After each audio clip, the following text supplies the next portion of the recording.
Please give it up for Pastor Adam Durso, the Executive Director of Youth Explosion. Is New York City in the house? Better yet, is God's people in the house?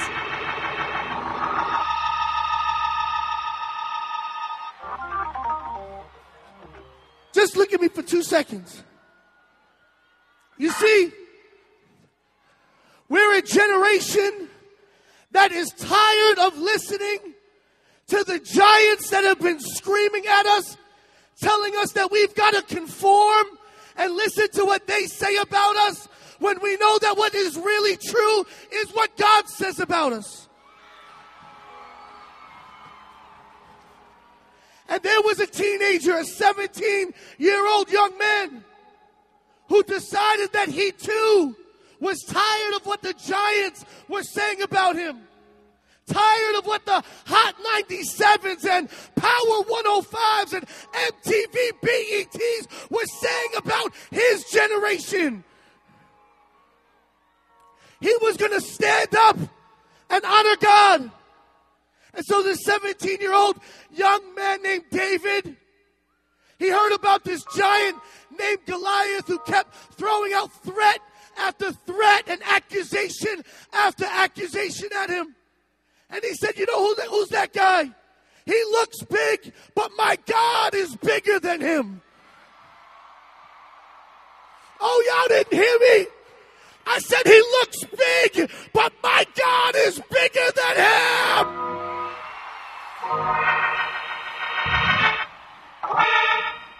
And so he goes to the king and he says, yo. Say, yo.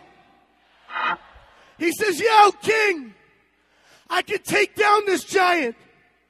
And the king says to him, how are you going to do that? You're only 17. You're only a teenager. You seem so small compared to him. And this giant slayer says this. He says, king, you see, I was watching my father's sheep one day. And when I was all alone in the field, this lion came. And he came to snatch one of the sheep. And I took it out of his mouth. And then when it turned on me and attacked me, I killed the lion. And he said, when a bear came another day, and I was all alone and I was in private, the bear came and snatched the sheep. But I took it out of its mouth and I killed the bear. And he said, the God that killed, the God that delivered the lion and the bear into my hands will deliver this giant Philistine into my hands today. And what you've been hearing all weekend long is that God is raising up a generation of giant slayers. But this is how I want us to pray. Sometimes, like Kirk shared, the biggest giants aren't hip-hop or MTV.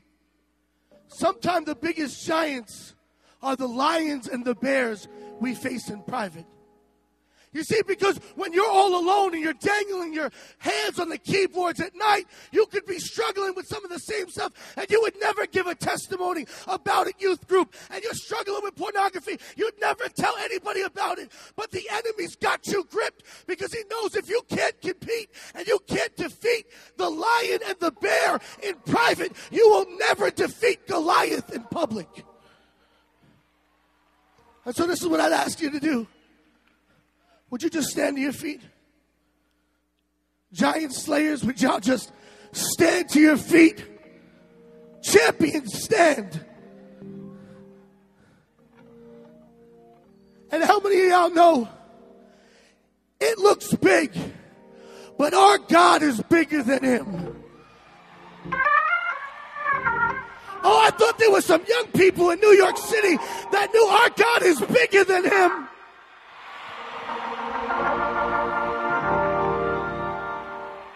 And I want you to bow your heads right now, because it's a ploy and a trap of the enemy to keep us shouting in church but in bondage when we're alone. It is a ploy and a trap of the enemy to have us shout all weekend long and feel defeated tonight when we're alone because our insecurities and that pornography and that addiction